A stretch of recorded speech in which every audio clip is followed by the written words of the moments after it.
कालू, अरे ओ कालू, ये खुशबू तो मुझे मदहोश कर रही है। ना जाने चिड़िया आज क्या बना रही है। ये खुशबू खिचड़ी की है। आज मैंने चिड़िया को दाल ले जाते हुए देखा है। फिर कौवा और कौवी बातें करते करते सो जाते हैं। मम्मा, ये बाकी खिचड़ी हम कल खाएंगे। हाँ मेरा बेटा, हम इस खिचड़ी से नाश्ता करेंगे। मम्मा चिड़िया और उसका बेटा कुक्कू सो जाते हैं।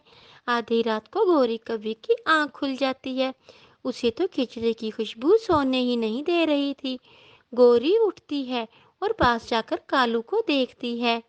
कालू तो सो रहा है, मैं चुपके से जाती हूँ और चिड़िया के घर से खिचड़ी चुरा कर खाती हूँ। गौरी अपने घर से निकलती है। वो चिड़िया के घर की खिड़की में जाकर बैठ जाती है। चिड़िया और उसका बेटा कुक्कू सोए हुए थे। गौरी कभी आहिस्ता आहिस्ता उनके घर में घुस जाती है। वो फिर रसोई में जाती है और चिड़िया की देचकी से खिचड़ी खाने लग जाती है। ये खिचड़ी तो बहुत ही स्वादिष्ट है। मैं खुद को रोक ही नहीं पा रही हूँ। उसका पंख लगने से बर्तन नीचे गिर जाता है, जिसकी आवाज से चिड़िया की आंख खुल जाती है। कौन कौन है रसोई में? गौरी जल्दी से आटे की बोरी के पीछे छुप जाती है।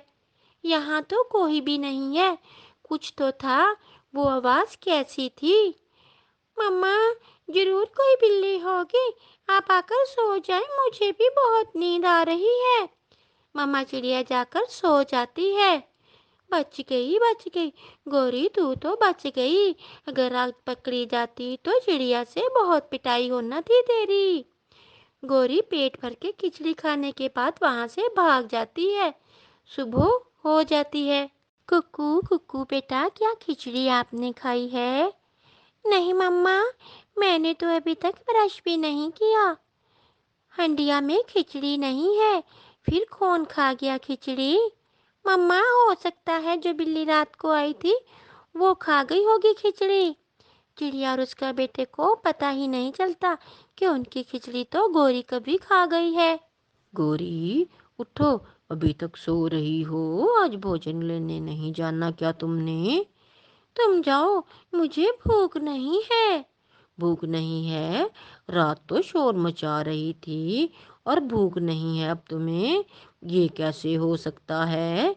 मैंने कहा ना, तुम जाओ, मुझे भूख नहीं है। फिर कालू कौवा भोजन की खोज में चला जाता है और गौरी कभी फिर से सो जाती है। उसका तो पेट जो भरा हुआ था, क्योंकि रात को उसने चिड़िया की खिचड़ी जो चुरा कर खाई थी। दूसरी रात गौरी फिर से ऐसा ही करती है। वो चिड़िया के घर जाकर उसका सारा ही दाना खा लेती है। सुबह चिड़िया अपने बेटे से कहती है, कुक्कू बेटा, वो बिल्ली नहीं कोई और है जो हमारा भोजन चुरा चुरा कर खा रहा है। अब तो पकड़ना ही होगा मम्मा उस चोर को, वरना वो तो हमारा सारा ही रसोई का राशन चुरा कर ले जाएगा। फिर मम्मा चिड़िया जंगल में लोहार पक्षी के पास जाती है। छम छम चाचा, मेरा भोजन कोई चुरा कर लेके जा रहा है। कोई ऐसा फंदा बना कर दे ताकि उसमें चोर काबू में आ जाए। तुम्हें फंदे की नहीं, डंडे की जरूरत है। चिड़िया, तुम ये डंडा ले जाओ और आज रात अपने घर की निगरानी करो। इस डंडे से चोर की खूब पिटाई करो और उसको मजा चखाओ। फिर चिड़िया लोहार से कांटेदार डंडा लेकर अपने घर चली जाती है। गौरी, तुम सच सच बताओ, तुम हर रोज क्या खाती हो जो तुम्हें भूख ही नहीं लगती? मैं दाना लेने जाता हूँ और तुम मजे से सोई रहती हो। कालू, जब तुम सो जाते हो मैं चिड़िया के घर जाकर उसका भोजन चुरा कर खा लेती हूँ और चिड़िया को खबर ही नहीं होती। तो ये बात है। अब पता चला मुझे, तुम भोजन लेने क्यों नहीं जा रही। आज मैं भी जाऊंगा, मैं तो जरूर जाऊंगा। चिड़िया भी आज चोर पकड़ने की तैयारी कर चुकी थी।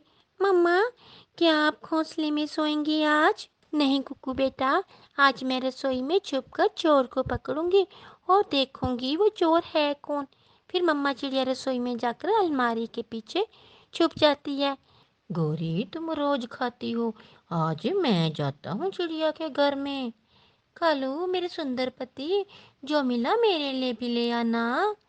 पहले मैं अपना पेट भरूंगा, जो बचा फिर लेके आऊंगा। फिर कालू कौवा अपने घर से निकलता है और चिड़िया के घर घुस जाता है। कौवे ने अभी एक ही रोटी का टुकड़ा उठाया था कि चिड़िया पीछे से जाकर डंडा मारती है। तो तू है कालू कौवे चोर, जो हर रोज मेरा भोजन चुरा कर खाते हो। आज मैं छोड़ूंगी नहीं तुम्हें। चिड़िया कौवे को डंडे से मारने लगती है। चिड़िया, प्लीज मुझे जाने दो, मैं तो केवल आज ही आया हूँ।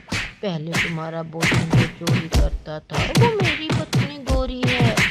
गोरी कभी अपने घर में बैठी कालू की चीखें सुन रही थी। बचाओ, बचाओ गोरी, मुझे बचाओ। वो डंडे की आवाजें सुन रही थी। कालू तो गया काम से, अच्छा ही हुआ जो आज मैं नहीं गई।